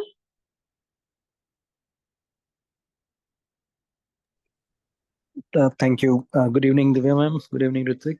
This is Vishal. Just one query that I had was, are the GPX files up to date? Do I have to, would it be feasible to navigate along with them, ride along with them? With whom? The GPX files, just following the Garmin map. Yeah, pretty much. Okay, thank you. Just wanted to cover that up. Thank you. The only little navigation time will be when you enter Belgaum. Okay. To get to the Belgaum control point and to exit, and particularly because the shortest route to the Belgaum control point is not recommended, because that road is almost non-existent. So the Google will show you that, but you don't. So use the GPX files. But these navigation aids which we provide the links to are good enough for that. Also, the Ride with GPS link on the website, you could just go on there and download multiple different options for downloads are available there. So you can download a .fit file or whatever file that's required for your bike computer. You can directly download those files from there as well. Okay. The thing is, I just rely on my Garmin GPX map, so I don't want to switch over to anything else. So just wanted to be sure about that. Yeah. Thank you. Thank you very much. May I interrupt here, please? Yeah. The GPX files are absolutely bang on with every turn, so one need not worry about that. Yeah. I just did a short Reiki and came, so they are absolutely fine. Perfect. Thank you. Thank you very much. Perfect. That would be great. Thank you. Thank you very much. Jitesh. Hi. Good evening, everyone. Just a couple of questions. On Amboli Ghat, given that there are some potholes, and I think Rutvik also mentioned that it's advisable to have some distance between the racer and the crew. The rule also says that the racer has to be in the spotlight of the headlight. A little bit of, given the condition and given that it will come early in the morning, is there a little bit of flex there? And second, Rutvik also mentioned there is a racer flag off sequence on the website. Where is that? Can you please help me locate that? Sure. So in the first question, what I mean is just an added distance. So during the entire highway sections where the crew is directly following you, they can be much nearer to you. But in the ghat sections, obviously, when the racers are going to turn on the hairpins, if they're going to be going faster, slower, it's always advisable to increase the distance a little bit. By that, we don't mean that the racers just fly past and the car is coming back 5 minutes later. Just increase the distance by a few, maybe 100 meters or something like that. Just make sure that there's plenty of room for the car to come to a halt. If it has to come to a halt, if the racer is stopped, gauge the safety of the whole scenario and drive along in that way. Makes sense. Yeah. And what was the second question? The flag off sequence, where is that on the website? So if you go onto the website under event tracking or inspireindia.net.in/tracking, the list over there is basically the sequence of flag offs, but I've also sent out a list on the email. So in the event itinerary, there's a distinct flag off sequence section in the event itinerary that you can refer to. Yeah, understood. Thanks. I'll just double check it. Cool. Thank you. Yeah. Rishikesh. I tried uploading the GPX file on Strava, but it gives some error saying time information is missing. Has anybody else tried to upload the GPX file on Strava?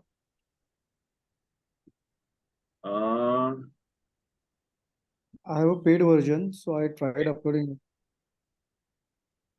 So you could let me just have a look at why it's doing that, and I'll just send you an Sure. email with the just send me an email basically so that I know what's happening. Just send a screenshot if you can, Sure, and I'll see how to fix that.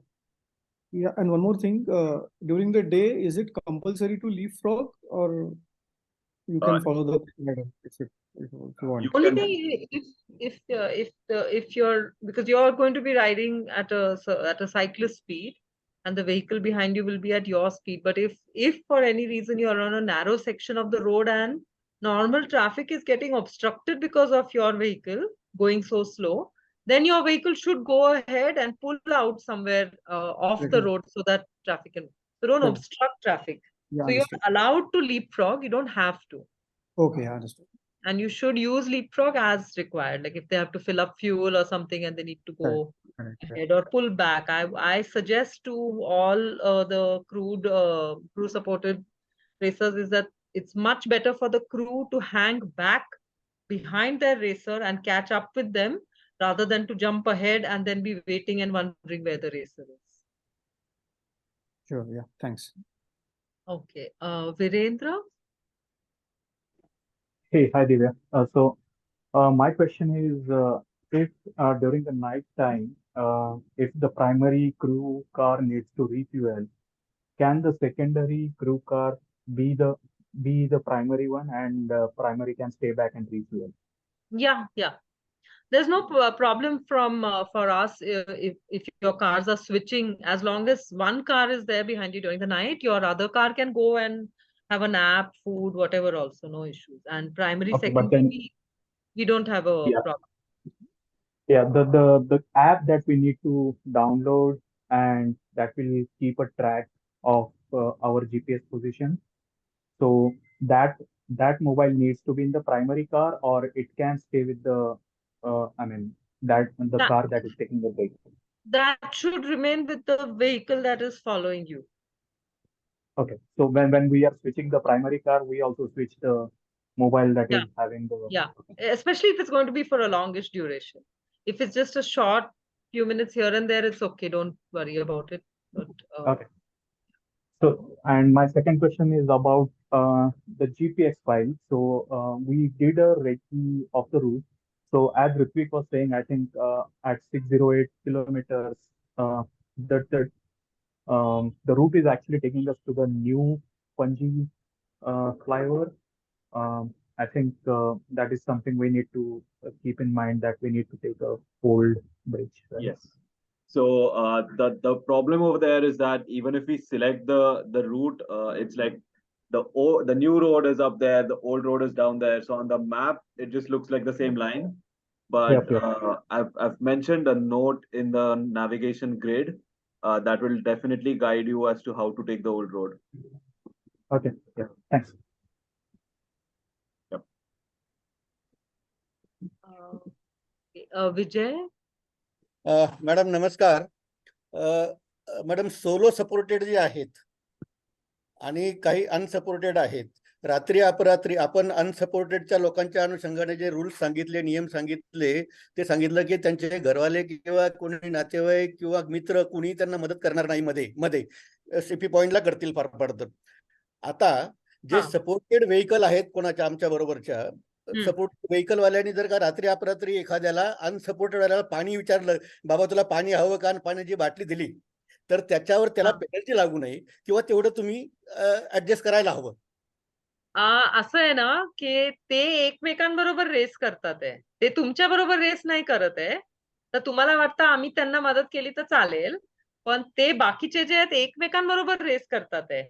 आता तुम्ही एकाला देणार पण बाकीच्यांना नाही देणार, ते पण बरोबर नाही. मग सगळ्यांना द्या. नाही, रस्त्याने जिथे कुठे सपोर्ट सेल्फ नाही सपोर्टेड ना, वाले तर नाही भेटतील तर ते त्यांना आम्ही म्हणूनच नक्की काय, आणि मग ते एकाला थोडंसं हे, मग ते पण मग आम्ही कसं लक्ष ठेवायचं काय चाललंय, कोण कोणाला सपोर्ट देतंय, क्रू सपोर्टच आहे की नाही. तर it is just self supported म्हणजे त्यांना स्वतःच सगळं त्यांनाच सांभाळायला पाहिजे. सेल्फ सपोर्टेड रेसिंग असतेच अशी. नाही अगदी खरं आहे ते, परंतु रात्री अपरात्री कसं आहे की पाणी आपण नॉर्मल माणूस, रस्त्यावरचे लोक सुद्धा पाणी विचारतात आपल्याला, सायकलवाल्याला रस्त्यावरचे लोक सुद्धा पाणी विचारतात की पाण्याची बाटली हवी का किंवा काय. आणि जर का चुकून एखाद्याचं पाणी संपलेलं असेल आणि त्यांनी जर का इंडिकेट केलं नाही पाणी, संपवायचं ना, मग त्यांना तेवढा विचार करून तेवढं पाणी घेऊन चालायला पाहिजे. कारण दुसरे त्यांचे जे कॉम्पिटिटर्स आहेत ते हे विचार करून 3-3 लिटर आपल्या बाईकवर कॅरी करतील आणि हे म्हणतील की नाही आम्ही 1च लिटर करणार, मग संपणार तर कोणतरी मला मदत करेल. तसं नाही, तो विचारच वेगळा आहे. सेल्फ सपोर्टेड वाल्यांचा विचारच वेगळा असायला पाहिजे की मला स्वतःच सगळं करायला पाहिजे. मी कोणावर पण डिपेंड करू शकत नाही. तर डिपेंडन्सी अजिबात नको. हरकत नाही. Thank you. Absolutely not permitted to offer help also from the crew's side or from anyone. Because then otherwise we'll have all kinds of things taking place, and so it is a penalty point. Okay. Thank you. Thanks. Kimaya.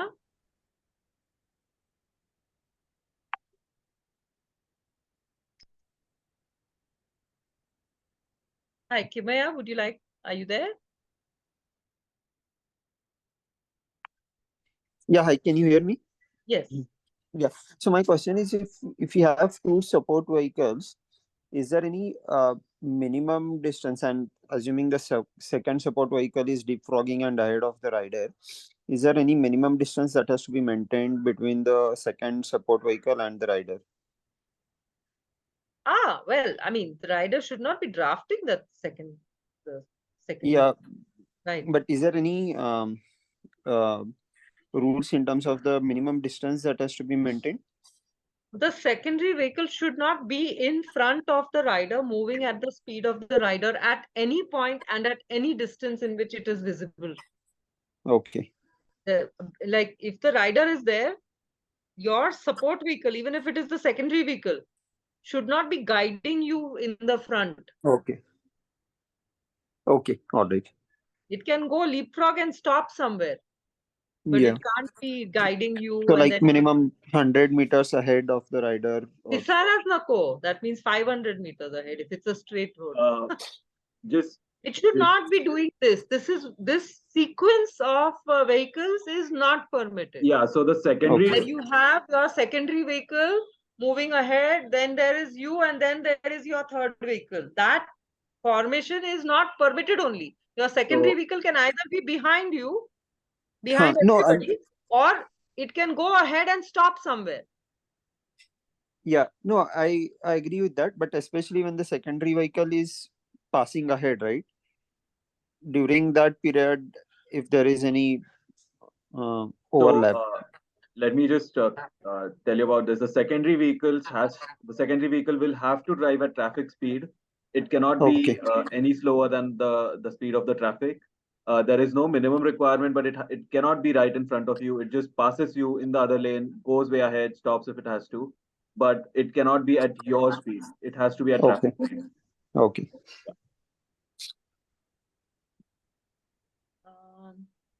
Hi, Maya. Hi, Divya, Ritik. So at CP4, Kagal, you said that the rider can continue on the flyover. Is the rider supposed to make themselves seen to the officials? So that if you're passing that control point in the night time, definitely there's going to be a support vehicle behind you. And this is only possible if there's a secondary support vehicle waiting at the control point, intimating the officials that you're about to pass through the control point. But if there's just one support vehicle and if it is nighttime, then the racers will have to come onto the service road and get their racer card stamped. No, but if it's daytime? Daytime, the racers can just keep going onto the highway. The crew just comes down to the control point and it intimates. But then how do the officials see that the racer It is inside. It's not a different gradient. It's the same gradient. Oh, okay. But the rider doesn't have to worry about, waving you guys or something like that. Just make sure that your crew member just like points you out that, hey, Mayank is going and this is the time that Mayank is going. Yeah. Throw some food at the officials if you want. Sure, I'll throw some gels. Okay, thanks. Thanks, guys. Yeah. Okay, Kishan. Yeah, so I just wanted to know if there is any information like during the night time for the section from Belgavi to where it merges to Mumbai Goa highway. Is there any availability of refills or something like that? So from Belgaum until Amboli Ghat top, there is absolutely nothing available in the nighttime hours. So you'll have to make sure that you refill whatever is required in Belgaum. The only next available spot that is open through the night is Amboli Ghat top, where there are multiple dhabas. There's going to be hot food available through the night, water, tea, all of that is going to be available there.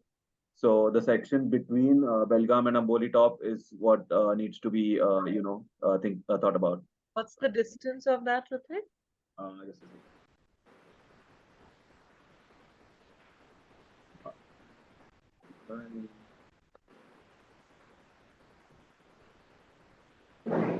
Around 65 kilometers. Okay, got that. Yep. There's Thank you. some, there are one or two petrol pumps on that route.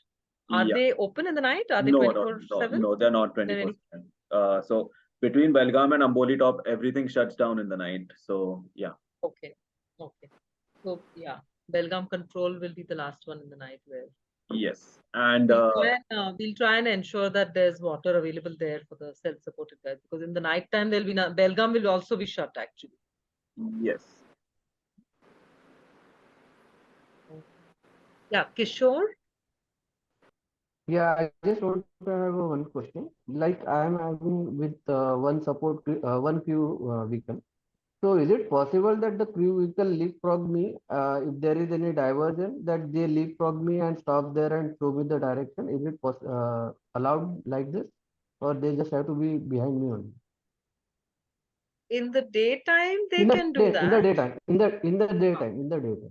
Yeah, In only the thing they daytime. have to be aware to do it safely. They should be able to get ahead enough and then park properly on the left.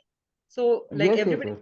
follow traffic Like safety minimum, and they will leapfrog me for 500 meters and then they can stop outside the main road so that they yeah, will not block the traffic.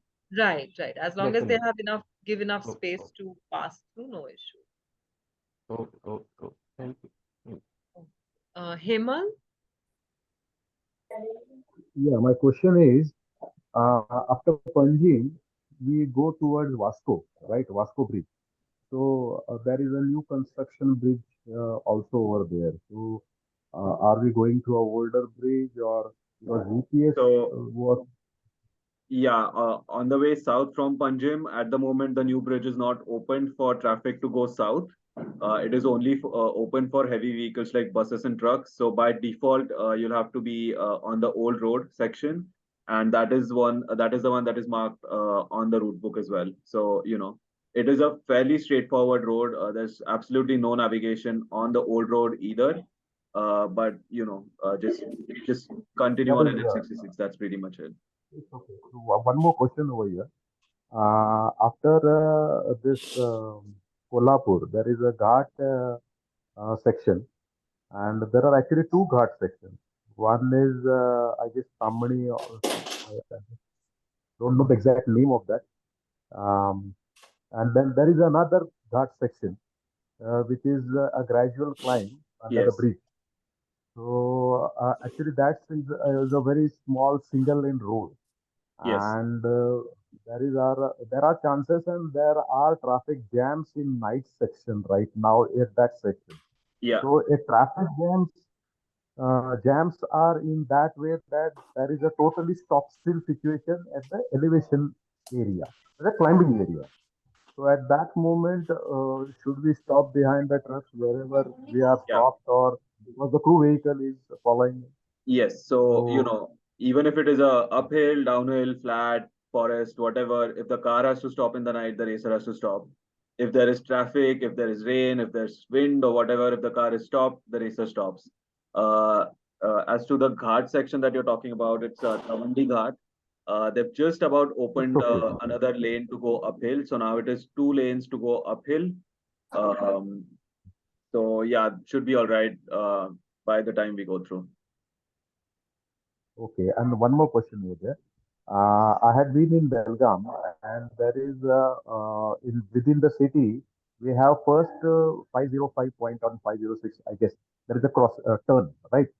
So that road is under construction right now. A small patch of some 200, 300 meters, and there are granules over there. So Yes. will it, So, is that yeah, that is expected to get repaired in the next week. So by the time we go through there, it's going to be in good condition.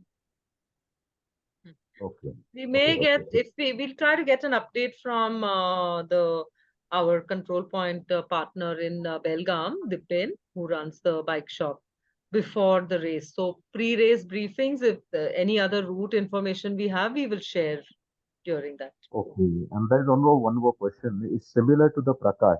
So shall I call you tomorrow for that? Because I need Yes. a So secondary just send me an vehicle to email follow so that up. I know that you're facing the problem. I'll create what I'm trying to do is I'll just create a Strava file for myself and then share it with you probably. So you can just use that Strava file. Let me see what's working. It's okay, no issue. Thank Yeah. you. So just send me an email so that I keep you in the loop of what's happening. Okay. Yeah, Kanchan. Yeah, from I have a question for Rutvik from Belgaum to Amboli. He said, is it 65 kilometers or miles? It is around 60 something kilometers. Oh, So, okay. Because yeah, the I U-turn have is at around switched my Garmin to miles. So are we going to have it in miles or kilometers? kilometers. Kilometers. So the U-turn in Belgaum is around 450 kilometers, and Amboli top will be somewhere around 515 kilometers. Oh, okay. So everything is going to be in kilometers because I just switched my Garmin to miles. So I'll No, again no, switch it's it always over to always going to be in Control kilometers. point data, everything is kilometers. Kilometers. Okay, thank you. Yeah, Prakash. Madam, if we are stuck at in traffic jam in the night for significant amount of time, do we need to report it to the officials? Yes. Just give us let us know if there is such a situation. Okay, fine.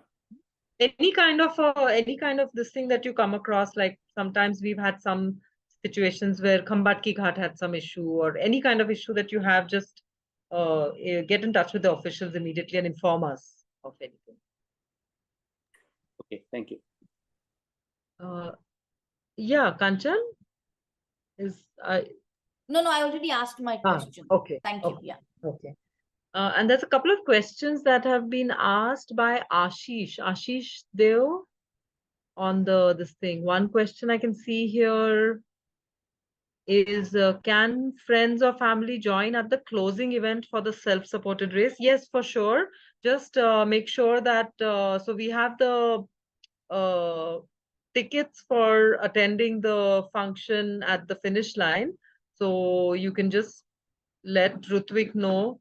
Rutvik, maybe we can just create a form for No, so self-supported who want no, to. they just come to the start line, let us know how many tickets they want, and just get them from us. Yeah. At the time of when you're coming for your paperwork and registration pre-race, at that time you can just inform the people at the desk over there and get the ticket for those people. Yeah. Okay, thank you for that. And there was some other question I think you asked. Yeah, I have a few questions. Yes. So first was regarding that there is a rest point, I think, where we can collect our drop bags. So was wondering if there is a bath and food arrangement at that point. Yeah, so there's going to be rooms that are shared between all the racers. You can use the bathrooms, you can use the toilets there. You can also use the rooms to take rest if you want to sleep, or if you want to take a nap, that is available. The restaurant is going to be open until 10 p.m. So if you come there before 10 p.m., the restaurant will be open. But if you're coming past 10 p.m., the restaurant would not be open. Okay, thanks. And one more question for the route. So are there any sections where there won't be any network, and in that case, what could be the emergency support? Mainly, I am self-supported, so I'm asking mainly from that point of view. Yes. Yeah. So there is just one section that does not have internet coverage and cell coverage is Amboli Top. So around 5 kilometers before you come to Amboli Top and probably 2 or 3 kilometers. Once you go past Amboli top is where there's absolutely no network coverage. But fortunately, because Amboli top is a scheduled rest stop for all the buses and everything, most dabas will be open through the night. There's a few tea stalls that will be open through the night. So in an emergency, you can definitely reach out to the locals over there and get help. But apart from that, the entire route will have great internet 4G connection throughout, no problems at all. Thank you. And you have answered a couple of questions over email, so really appreciate that. Thank you very much. Thank you. Yogesh? Yogesh? Yes, hi. I have a question about if there is any provision for bonus time for any traffic jams or any such situation which are out of the rider's hands, and if such thing happens, is there any provision for a bonus time, and how do we handle that? So those kind of things we handle on the basis of like unfolding situations. We'll take a call, but they have Okay. to be like they have to be of beyond the normal. So certain amount of Right. traffic jam, certain amount of all that is already within the scope of the race. Yeah. But Yeah. some very unusual kind of circumstances, we do take calls on that. Okay. All right. Any other question? Yeah. Someone asked a question. What are the most common mistakes first-time racers and crew members do? Well,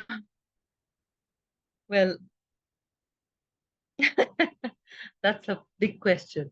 But the most common ones would be, okay, so I'll tell you all from like the point of view, from our point of view as officials. Okay, two things. One mistake would be that they're not as sharp about the time as they should be. So people are not keeping a watch on what is the off-saddle time or time getting wasted during race time. So that is something which commonly you hear from first-time racers who, at the end of the race, they've reached late, etc., and then they look back and realize that they wasted 2-3 hours off-saddle in which they didn't even get rest. Something little things kept adding up, and they wasted a lot of time off saddle. So off saddle time is one major mistake that first time racers and crew members do. Another couple of things that like we know from as officials that we see this all the time is being really taking it easy about the nighttime rules, taking it easy about being in follow during night. So all the nighttime rules, once they start applying, we end up having to stop racers, stop their crew, and get them to get their lights and reflectors and all those things, and make sure that they remain within the follow vehicle during the night time and stuff like that. So this is another big common mistake, which will lead to a penalty also. So it's this thing. Other thing would be,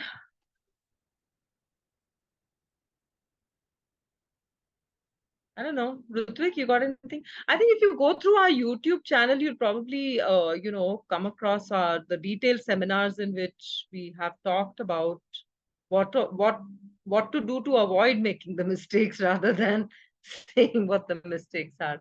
Any other, Rutvik, that you think? Just the basics like forgetting to keep your lights charged, stuff like that. Just be on top of everything. Make sure that you're following all the rules. Yeah. Yeah. Yeah. I think we're done. There's one new message. Okay. Can I use headphones while riding? So what's the rule on that? Left side only, yeah? Yeah. So the one that is open to traffic, that side of the ear has to be open. So just wear it, just one side of the one ear. Yeah. Okay, looks like we're out of questions. Hi Divya. Actually, one question I posted, I think you missed that. Oh, What's the time window for nighttime rule? Because usually it's actually at night and day, right? But is there a time window where we can Yeah, say yeah, now it it's started? specified. It's specified in the rules. Our nighttime rules start. Sorry, Rutvik, what are the nighttime? It is 6 p.m. to 7 a.m. 7 a.m. Okay. So those who are starting at 4 and 6 o'clock and stuff will be starting under nighttime rules. So they will have to follow nighttime rules till 7 o'clock. Yeah. Got it. Thank you. Yeah. And yeah, just everybody please go through the rules so that crew and racers, everyone just follows the rules to a T. Yeah. All right. Okay. So we'll see you at the pre-race registrations then. Look forward to it. Take care, get your rest. Don't eat too much Diwali sweets, or maybe just eat plenty of Diwali sweets. Yeah. Happy Diwali, everyone. See you soon. Bye-bye. Yeah, thank you. Thanks a lot. Thank you. Thank Thank you. you. Bye. Bye. Happy Diwali. Take care.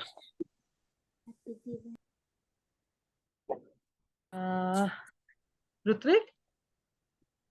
Yes, I'm just yeah. Yeah, so just the last of those welcome posters, if you can wrap up tomorrow or something. Just finishing that off right away. Okay, okay. Yep. Yeah. All right. I'll also take leave Yep. then. All right. See you all. Bye bye. Okay, bye. Good night.